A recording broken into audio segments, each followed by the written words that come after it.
bienvenue, Nathalie, coach sportive chez Pro Trainer. Aujourd'hui, nous allons aborder un gainage aussi intéressant que le ventral et le latéral, c'est le gainage dorsal.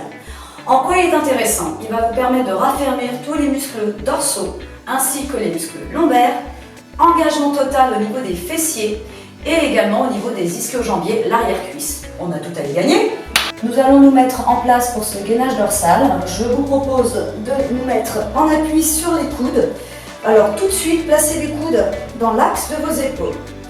Vous allez tendre les jambes, les pieds, vous les gardez dans la largeur de votre bassin. Et là, à travers un appui puissant dans le sol, vous allez alors décoller les hanches pour chercher à aligner votre corps dans l'espace. Donc vous poussez fort dans le sol avec vos talons et avec vos coudes. Et là, vous essayez de bien dessiner cette belle ligne droite entre la nuque, le thorax, le bassin et les jambes tendues. Vous inspirez, expirez de manière fluide, naturelle, profonde. Et veillez à garder le ventre creusé. Vous faites un trou dans le ventre, comme si vous dessinez une cuvette, tout en serrant fort les fessiers en trop. Ça, c'est le niveau 1 de base. Maintenant, le niveau facilitant. Si vous avez des soucis scapulaires, vous pouvez également le faire au sol. Donc, bien garder la tête à plat au sol. Bras le long du corps, les pieds largeur des hanches, toujours dans l'alignement. Et là, vous allez pousser et réaliser une belle table en alignant pareil, genoux, hanches, épaules. Le ventre reste creusé au maximum, les fessiers engagés, les épaules basses, loin des oreilles. Et vous pouvez également le faire en statodynamique. Je descends en gardant les fessiers serrés, contractés entre eux. Et dans le souffle, je rétablis mon alignement. Genoux, hanches, épaules. Et je recommence. Je garde les fessiers serrés et je souffle en remontant toujours le bassin bien engagé. Ça, c'est le niveau facilitant. Vous avez maintenant, pour les plus avertis, le passage ici, bras tendus. Donc les mains, pareil, dans l'axe des épaules. Essayez de bien garder la cage thoracique ouverte.